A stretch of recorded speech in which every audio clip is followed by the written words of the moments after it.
Mabilisang balitaan, komprehensibo at totoo sa loob ng 1 minuto.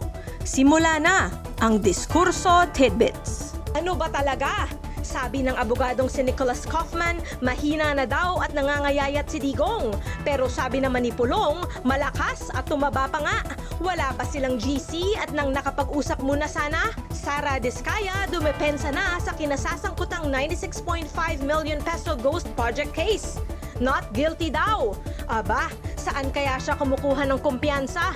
Bryce Hernandez itinangging may balak bawiin ang kanyang flood control scam testimony. Taktika ba ito o panlilinlang lang? Abangan natin sa Senate hearing sa Lunes. May e-driver's license ka na ba? Kung may eGov.ph app ka, madali lang makakuha. Pwede mo nang ipakita ito sa traffic enforcer sa susunod na mahuli ka. Pwede na rin magbayad ng fines online. Download na!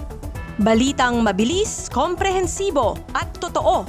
Yan ang Diskurso Tidbits. Basahin ang tungkol sa lahat ng yan at sa marami pang ibang nakatutuwa at makabuluhang balita sa diskurso.ph.